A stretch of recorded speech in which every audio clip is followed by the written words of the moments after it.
বারাসাতে নোট বিতর্কে তৃণমূল নেতার সামনে টেবিলে দেখা যাচ্ছে থরে থরে বান্ডিল বান্ডিল নোট, একেবারে টাকার পাহাড়। পেছনে বসে রয়েছেন তৃণমূল নেতা। ভাইরাল ভিডিও ঘিরে বিতর্কে বারাসাত এক পঞ্চায়েত সমিতির সহসভাপতি মোহাম্মদ গিয়াসউদ্দিন মণ্ডল। দেখছেন ভাইরাল হওয়া সেই ভিডিও।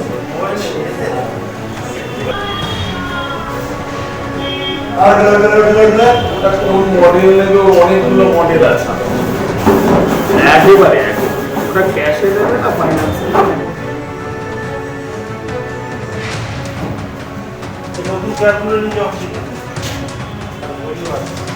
কিসের টাকা, কেন তিনি ওখানে বসেছিলেন, কি বলেছেন মোহাম্মদ গিয়াসউদ্দিন মণ্ডল দেখুন।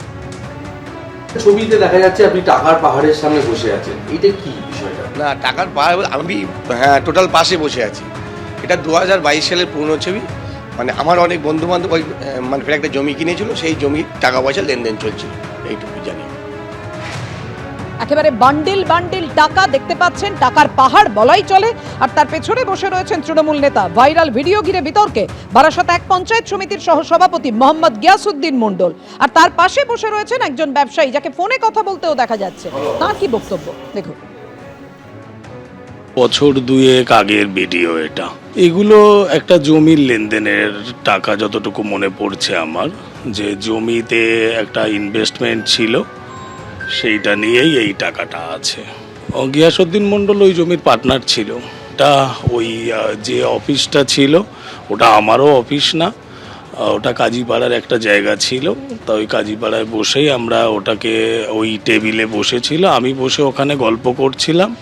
ওনারা আসলো, এসে বসে ওখানে বলল যে এই লেনদেনটা হবে।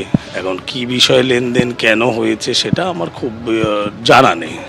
আমি তো পার্টনারশিপে তখন ওর সঙ্গে আমাদের লেনদেন ছিল, এবং এই লেনদেনটা যারা হয়েছে তারা সবার উপস্থিতিতেই এই লেনদেনটা হয়েছিল। অর্থাৎ ব্যবসায়ী বলছেন 2022 সালের ভিডিও, একটা জমি নিয়ে কথা হচ্ছিল এবং সেই জমিটা মোহাম্মদ গিয়াসউদ্দিন মণ্ডলের, এবং তারাই হঠাৎ এসে এই টাকা নিয়ে কথাবার্তা বলতে শুরু করে। তিনি শুধুমাত্র পাশে বসেছিলেন, ব্যবসায়ীর এমনটাই দাবি। কিন্তু তৃণমূল নেতা মোহাম্মদ গিয়াসউদ্দিন মণ্ডল তিনি বলছেন 2022 সালের ভিডিও, টাকার সঙ্গে তার কোনো সম্পর্ক নেই।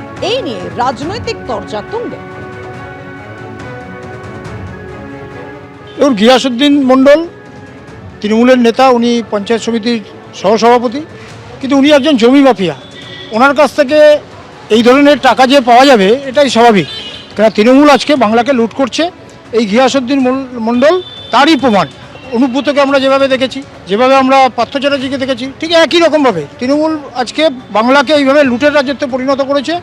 আমরা চাই এই টাকা কোথা থেকে এলো অবিলম্বে যাতে ইডি এর তদন্ত করে, এবং কেন্দ্রীয় সরকারের যে সমস্ত এজেন্সি আছে তারা অবশ্যই এই ব্যাপারে দৃষ্টি আকর্ষণ করবে।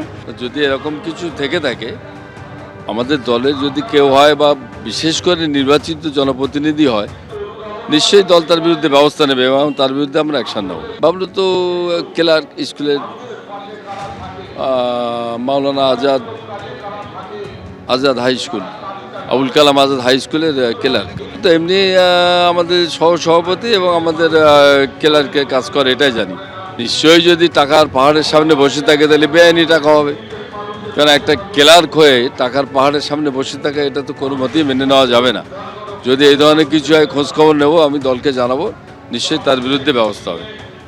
সহসভাপতি অন্ধকারে হয়তো কারোর সঙ্গে ব্যবসা করে, জানতাম না আমরা, কিন্তু প্রকাশ্যে যখন চলে এসছে, যদি প্রমাণিত হয় তাহলে দল তার ব্যবস্থা নেবে। বারাসাতে নোট বিতর্কে তৃণমূল নেতা মোহাম্মদ গিয়াসউদ্দিন মণ্ডল। আপনাদের মনে করি কয়েকদিন আগেই বিলকান্দাই ঠিক এমনটা ছবিই ধরা পড়েছিল। পঞ্চায়েত প্রধান রীনা দাসের স্বামীকে কাঁড়ি কাঁড়ি নোটের বান্ডিল নিতে দেখা গিয়েছিল। ভাইরাল সেই ভিডিও ঘিরে শোরগোল পড়ে যায়। এবিপি আনন্দ, এগিয়ে থাকে, এগিয়ে রাখে।